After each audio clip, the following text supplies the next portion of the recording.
Hello, classmates! Welcome to the second episode of Pulot Aral. And this time around, we will discuss about life.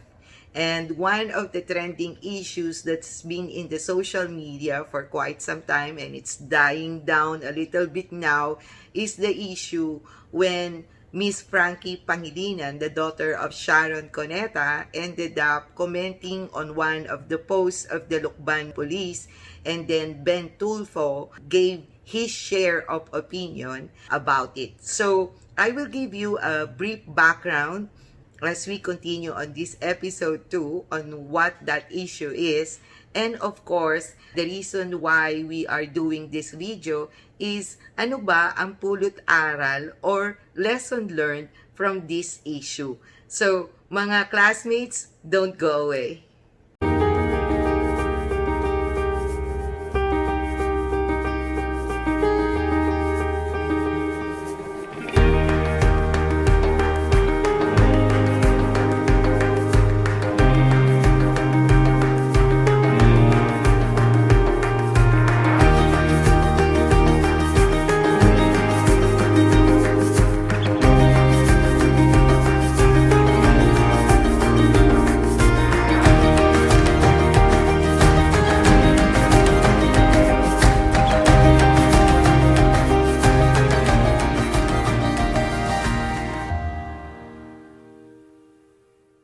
Okay, so to give you a brief background of what this issue is, the post of Lucban Police Station. It states that mahalin natin ang mga kababaihan at huwag ninyong abusuhin ang kanilang kabaitan. Kayo namang mga girls, huwag kayong magsusuot ng pagkaikli-ikling damit at pag naman nabastos ay magsusumbong din sa amin. Isipin nyo rin. Ayan. So, that's their post.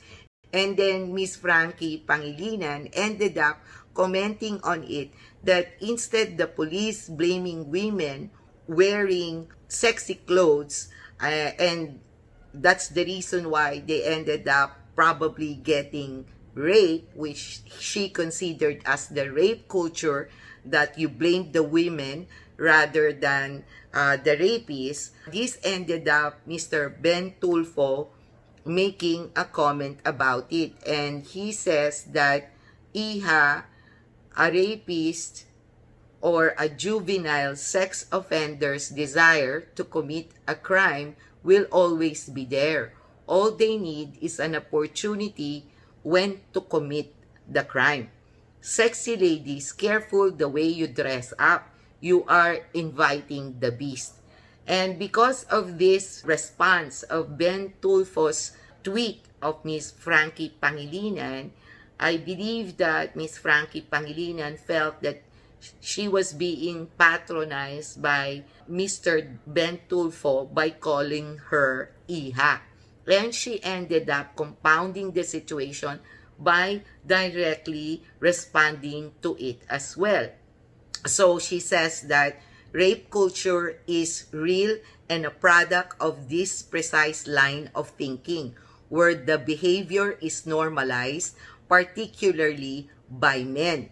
The way anyone dresses should not be deemed as opportunity to sexually assault them, ever.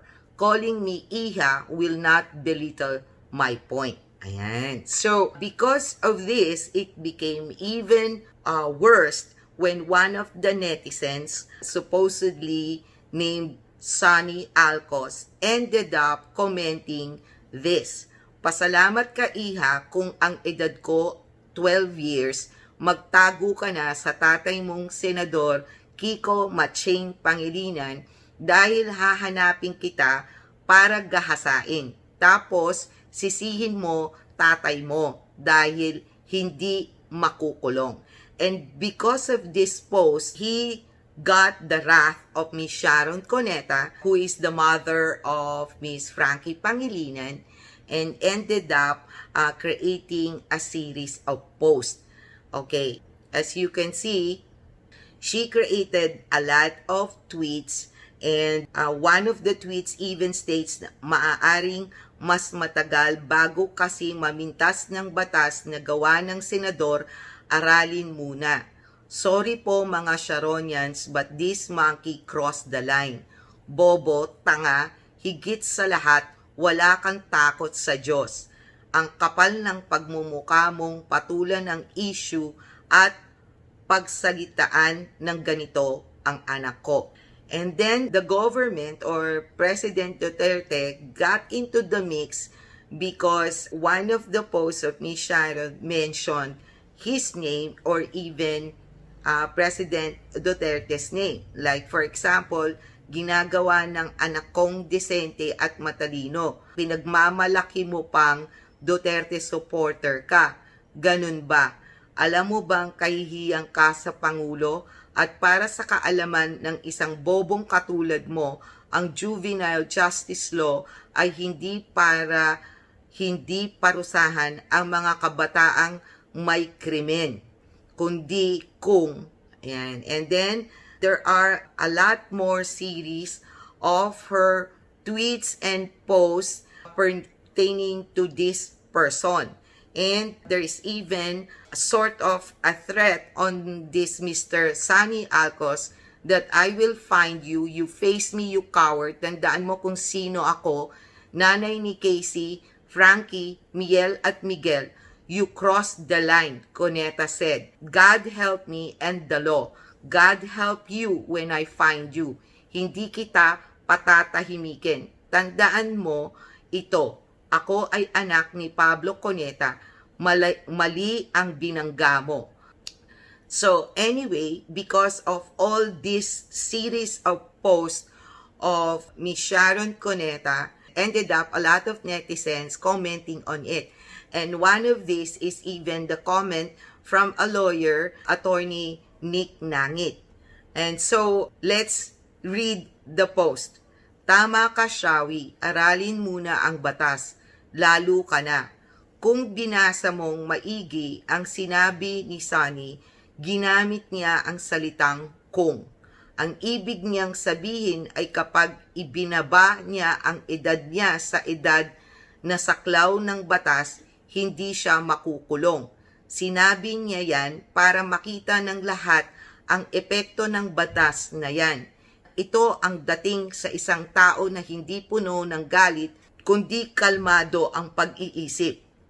Kung baga, sa isang West, babasahin ang isinulat niya nang walang namumuong panghuhusga agad.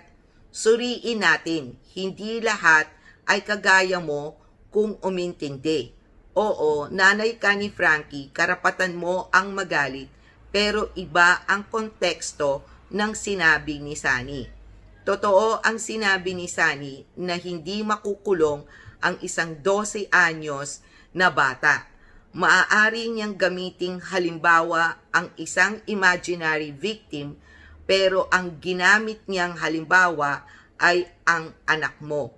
Dahil nagkomento ito tungkol sa kultura ng panggagahasa, kahit walang ganon kung marunong siyang umintindi sa salitang kultura.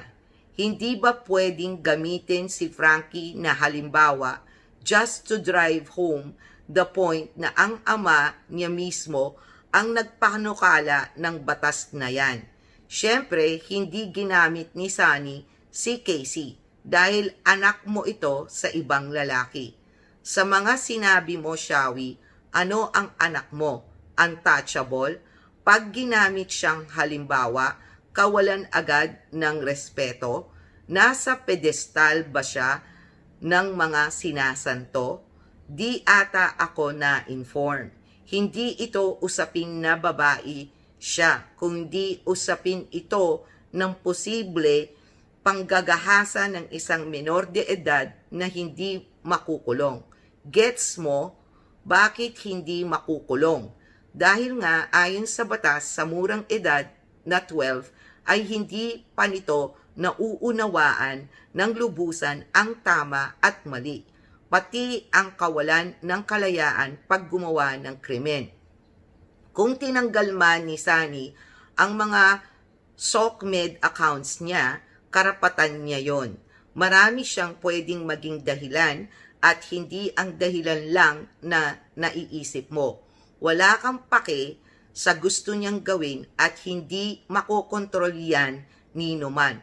Kung naghahamon ka naman ng away sa SOCMED, naisip mo rin ba na ikaw mismo ay pwedeng makasuhan kapag nanira ka ng puri o nagbanta? May batas dyan. Tanungin mo asawa mo o better yet, since ayaw mo siyang ipasok sa eksena, aralin mo na lang. Balikan natin ang sinabi ni Sunny. Anong ikakaso mo? Libel? Threats? Kapag inaral mo ang batas na nakasaad sa Artikulo 353 ng Revised Penal Code na ang libel ay isang public and malicious imputation of a crime or of a vice or defect, real or imaginary, or any act, omission, condition, status, or circumstance tending to cause dishonor, discredit, or contempt of a natural person. May isinapubliko bang sinabi si Sunny na malisyosong paratang, hindi basta mali siya, kundi paratang, ng isang krimen, bisyo, o depekto na magdudulot ng kawalan ng dangal sa anak mo? Isipin mong maigi.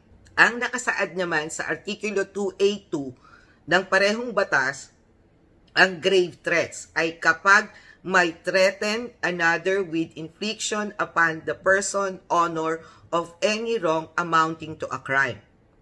May pagbabanta ba si Sunny na gagasain niya si Frankie at saka sa ilalim ng batas, hindi sapat ang basta banta. Dapat seryoso, mabigat at tutuparin ang pagbabanta. Hindi ngaw-ngaw lang kahit may cybercrime prevention law na tayo. Aralin mo rin yan. At saka, lagpas 18 na ba ang anak mo? Ang tawag dyan, age of emancipation. Si Frankie ang pwedeng maghabla ng libel, cyber libel, or grave threat. Hindi ikaw. Kahit ina ka pa, kahit magngangawa ka pa, kahit mag-alipusta ka pa, nasa batas din yan. Aralin mo naman yan.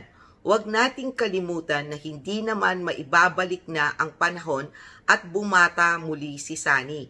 Kaya't sa ilalim ng batas, ang tawag dyan kung sakali man may paratang o banta ay impossible crime. Gana naman ang aaralin mo. Nakakagulat lang at nakabawas ng malaki sa iyong pagkatao kahit bilyonarya ka pa. Dahil iyon ang inisplok mo sa buong mundo sa isa mong SOCMED, bruhaha, na dumakdak kang feeling entitled ka pala. Una, pinagmalaki mong kaibigan at abogado mo ang DOJ Secretary. Weno ngayon kung kaibigan mo siya. Ibig mo bang sabihin na dapat matakot na si Sunny sa'yo? Lumabas tuloy ang kulay mo. Kahit mali ka, basta't may kakilala ka, magiging tama ka. Ganun ba yon? Yan ang sistemang palakasan na dapat buwagin sa ating lipunan. Pero imbis na maging bahagi ka ng pagsasaayos ng ating batas dahil tinitingala ka bilang isang artista at mangangawit, dumadagdag ka pa sa pagkabulok ng sistemang yan at ipinagmamalaki mo pa na may kaibigan kang mataas na tao, kaya dapat katakutan ka. At saka, hindi mo na siya abogado dahil DOJ na siya. Hindi mo siya pwedeng kunin para ipagtanggol ka sa korte. Aralin mo talaga ang batas o paturo ka naman, please. Pangalawa, pinagyabang mo pa kung sino ako. Anak ni Pablo P. Cuneta na dating alkalde, mali ang binangga mo at tinag mo pa talaga ang mayorya ng Davao City na anak ng Pangulo. Di wow, ibig mo bang sabihin dahil malaki kang tao, literally and figuratively, anak ng politiko at may connection, hindi ka dapat kinakalaban, tama o mali ka, always right ka te? At kung maliit na tao naman, hindi anak ng politiko at walang koneksyon, pwede niyang kalabanin. Ganun ba yon? Teka muna pala, kinalaban ka ba ni Sunny o nag-imagine ka lang kinalaban ka niya? Ni hindi nga niya binanggit ang pangalan mo. So, bakit ka ngumangawa? Hindi na bagets ang anak mo. Sa ilalim ng batas, magkasuhan man sa korte, wala kang personalidad. Sa showbiz ka lang, merong personalidad. Sa korte, wala. Batas yan. Ang dami mong nang aaralin. Pangatlo, tinawag mo si Sunny na aso at unggoy. Maging ang Diyos mo, tinawag mo rin para tulungan siya sa iyong pagbabanta. Does that make your God proud? Ay, oo nga. Sabi mo rin pala sa Twitter mo, trying your best ka lang. Ika nga sa kanta, you did your best but your best wasn't good enough. Alam mo, Shawi, hindi ko kakilala si Sunny. Independent thinker ako. Oo't inilabas mo ang galit mo bilang isang ina pero wala ka sa lugar. At gaya ng nasabi ko na, lumabas ang totoo mong kulay. Sana iwasto mo ang iyong pagkakamali. Payo ito na hindi mo man hiningi o kinailangan galing naman sa isang maliit na fan mo. Dati, nakapanghihinayang hindi talaga nabibili ng pera ang tamang ugali. So mga kaklase, I got interested on this issue because it touches a lot of topics that is very relevant and significant in our society nowadays. Ano yung mga yon? Una ay ang rape culture na pinupoint out ni Miss Frankie Pangilinan in the advent of the Me Too movement a few years ago. Second is the results or the effect of the laws that being passed in our government. One of the law that was touched on this issue is the Juvenile Justice and Welfare Act of 2006 or Republic Act 9344, which was authored by no other than the husband of the megastar, Senator Francis Pangilinan. It also touches the cyber libel law as well as one of the most controversial law that was passed this year, the Anti-Terrorist Bill. So let's touch first some of the laws that got involved into this issue. One is authored by Senator Francis Pangilinan, which is the Juvenile Justice and Welfare Act of 2006 or the Republic Act 9344.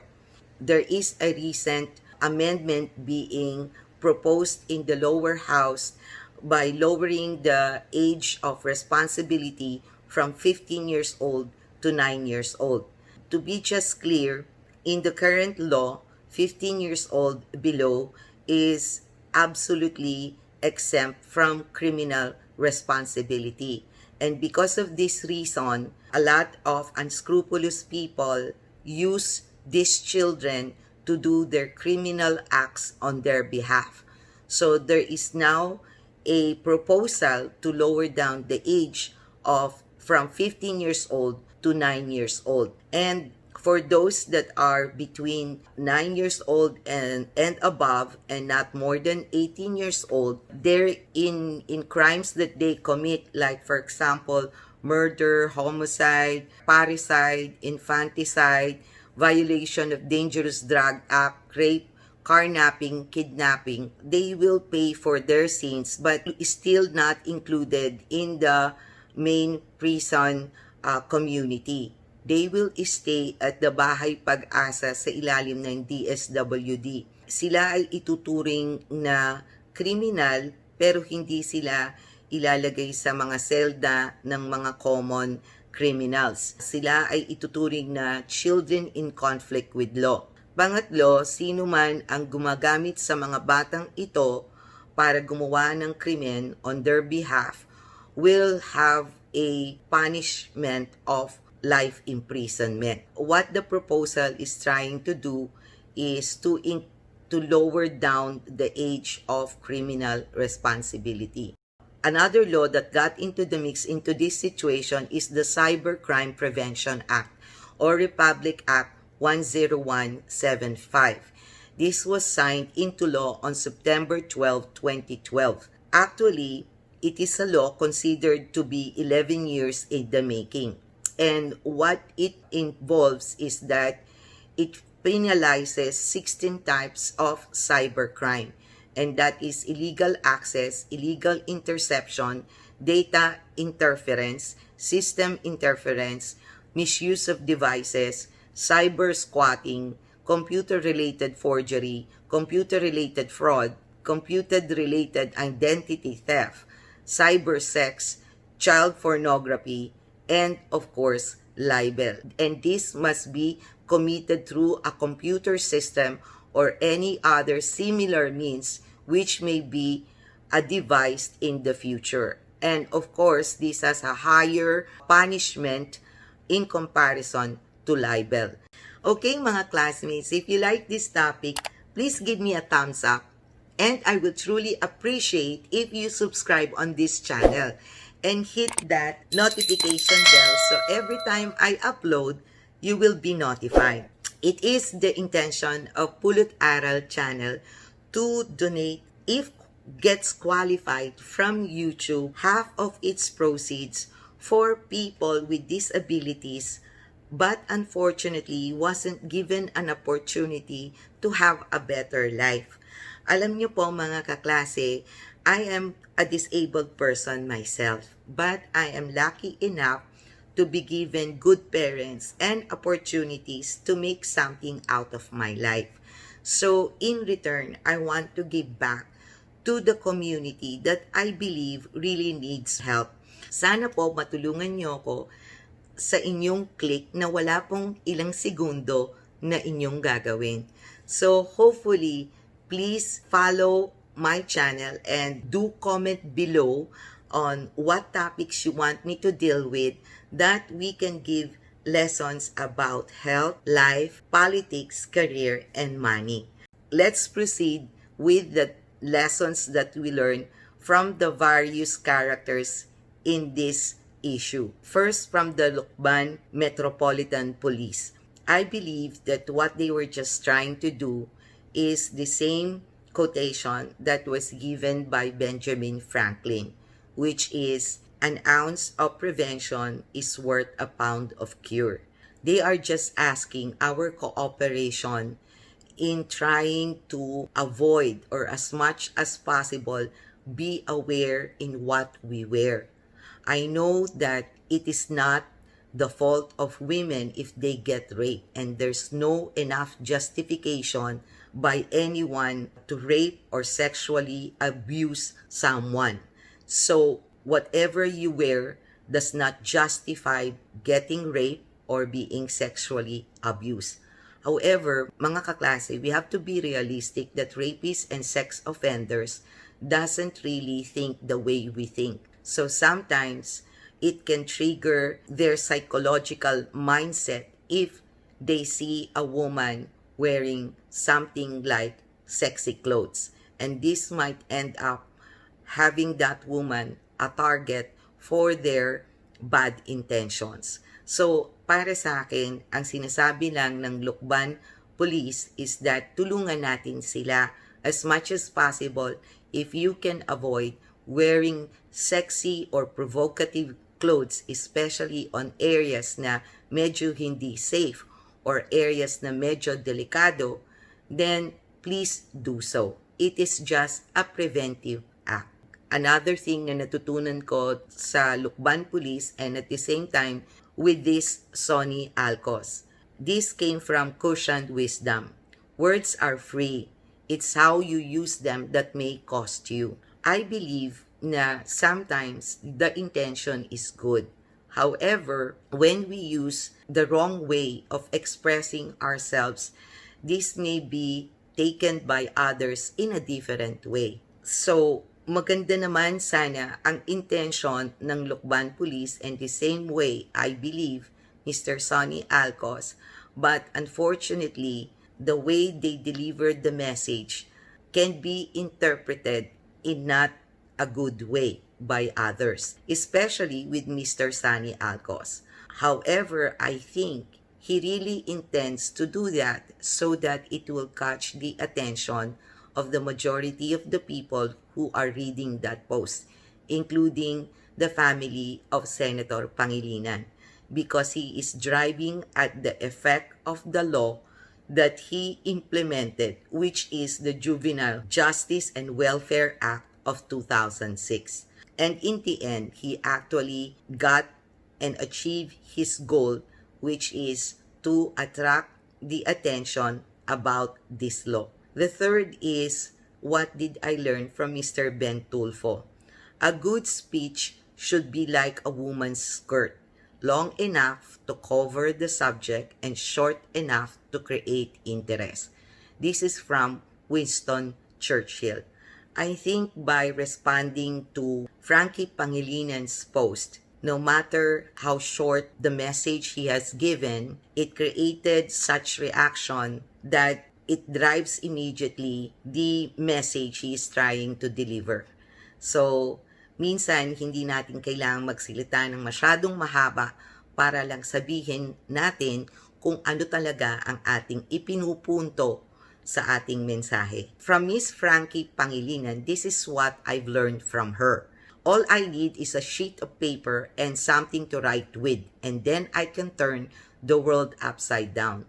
Mga kaklase, napaka-powerful po ng ating boses, lalo na kung ikaw ay somebody in the society, katulad ni Miss Frankie Pangilinan, na by her tweet, it created a big issue about rape culture. In fairness to her, I think what she's trying to send as a message is that women shouldn't be blamed if they get raped or sexually abused. I believe there is no amount of justification from anyone to rape or sexually abuse women, children, or even men. So, pagdating doon, uma-agree ako sa kanya. It's just that I believe she misunderstood the message coming from Mr. Ben Tulfo. What Ben Tulfo was trying to do, in my own opinion, is just telling her what the real message that is coming from the Lucban Metropolitan Police Station. Kasi nga,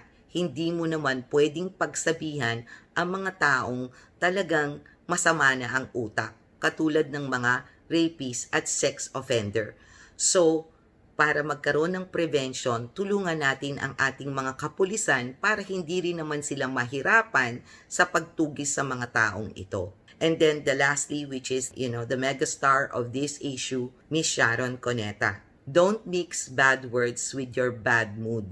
You'll have many opportunities to change a mood, but you'll never get opportunity to replace the words you spoke. Masyadong maraming tweets, post, videos na ginawa si Miss Sharon Cuneta. So, ano ang mga natutunan ko doon? Na hopefully, matutunan nating lahat. Kapag ikaw ay isang tao na tinitingala, nire-respeto, may power, may impluensya, ang iyong mga salita at gawa ay malaking bagay sa mga taong ito. Kaya kapag ikaw ay nagagalit o nakakaramdam ng masidhing damdamin against someone, there is a sense of responsibility of that person to stop, pause, and think for a while before speaking or acting, and most especially posting on social media about how you feel or how you want to react against that person. Mga kaklase, it is not because it is not one's right to express their feelings. But unfortunately, since you are a person of power or influence, for example, in your community, there is an impact of what you say. And it also reflects of who you are. Kasi minsan, pag nagagalit tayo, doon lumalabas ang totoong pag-uugali natin. Hindi natin inaalis na ang isang tao ay pwedeng magalit sa pagdidefend ng kanyang mga mahal sa buhay. Of course, that is human nature. Unfortunately, as I've mentioned, if you are of power and influence to the society, hindi lang kasi involve ikaw o ang pamilya mo. Kung hindi, kung ano ang ehemplong ipinapakita mo sa ibang tao. I can understand what she was feeling and trying to defend her family. However, there are actions that she did na para sa akin, ang mga natutunan ko ay mag-ingat sa pananalita. Kasi po, ang nangyari is para po ang dating sa maraming tao na humahanga sa kanya ay yung mga kaugalian na ako personally I do not like for the longest time in this country. Ano-ano po yon mga kaklase ko? One is kapag mayaman ka o makapangyarihan ka, kaya mong gawin kahit ano. Hindi mo kailangang gawin ang mga katulad ng ginagawa ng walang power or ng mahihirap. Hindi mo kailangan dumaan sa proseso. Pangalawa, kaya mong gamitin ang iyong power o tapakan sino man dahil meron kang kapangyarihan. Pangatlo, kapag nagsasalita ka ng kung ano hindi ikaw, pero actually nakikita ng tao na exactly yun ang ginagawa mo, nagpapakita ka ng pagiging impokrita sa kung sino ka. That is why, if you speak out of anger, this may not serve you better. And sometimes you even lower yourself within the level of the person you are against with. So yan ang mga lessons na natutunan ko sa mga pangyayaring issue na ito. So hopefully, mga kaklase, you will join me on my next video on Pulot Aral, and this time around about politics. And please don't forget to subscribe, hit that notification bell, and give me a thumbs up if you like this video. God bless. Maraming salamat po. Bye-bye!